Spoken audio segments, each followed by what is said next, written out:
శ్రీకాకుళం జిల్లా నుంచి వచ్చి, రాజాం నుంచి వచ్చి శ్రీకాకుళం వెనుకబాటుతనానికి ఆయన కృషిని ట్రస్టుల ద్వారా అందిస్తూ ఆయన నేతృత్వంలో, ఆయన నాయకత్వంలో ఎయిర్పోర్ట్ నిర్మించడం మనందరికీ చాలా చాలా గర్వకారణం. ఈ సందర్భంగా మనందరం ఒక నిర్ణయం తీసుకోవాలి. పండ్లున్న చెట్టుకే రాళ్ళు వేస్తారంట. కష్టపడే కుటుంబ సభ్యుడు, తండ్రి కావచ్చు, పెద్ద కొడుకు కావచ్చు, అందరూ అతని మీద పడతారు.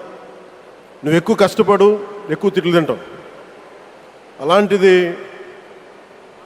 మనం ఎలాంటి పరిస్థితుల నుంచి వచ్చాం? భారతదేశం ఒక పరిస్థితిలో బంగారాన్ని కూడా తాకట్టు పెట్టుకునే పరిస్థితి వచ్చింది. అలాంటి పరిస్థితుల నుంచి దశాబ్దం పైనుంచి మూడోసారి ప్రధానమంత్రిగా ఆయన ఈ రోజున మన దేశాన్ని నడిపిస్తూ ఉన్నారు. అలాంటి ప్రధానమంత్రిని చాలామంది ఆయన మీద మాట్లాడుతూ ఉంటే, ఆయన్ని అనకూడని మాట్లాడుతూ ఉంటే నా గుండె కదిలించేసింది, నా కన్నీళ్ళు వచ్చినాయి, బాధ వచ్చింది. దేశం కోసం కష్టపడే వారికి చివరికి మనం ఇచ్చేదేం? కొత్త తరానికి ఏం తెలుసు? ఆయన పడ్డ కష్టం. ఒక్కరోజు కూడా సెలవు తీసుకోలేదు మన ప్రధానమంత్రి గారు. ఈరోజు పెట్టుబడులు వస్తున్నాయి మనకి, ఒక్కరోజు కూడా సెలవు తీసుకోలేదు.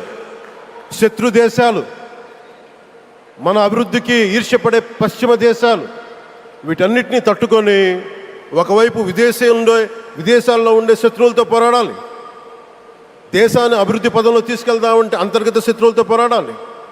అలాంటి వ్యక్తికి మనం ఇవ్వగలిగేది కేవలం మేమున్నాం మీ వెంట, మీ మీద మాట పడితే అది మా మీద పడ్డట్టే, అదే మన వారికి ఇవ్వాల్సింది.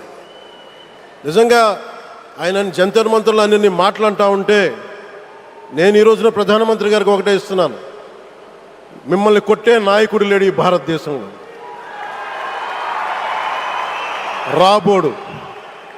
కానీ మీరు పడ్డ శ్రమ, మీరు పడ్డ కష్టం ఎవరు తీసుకోలేరు.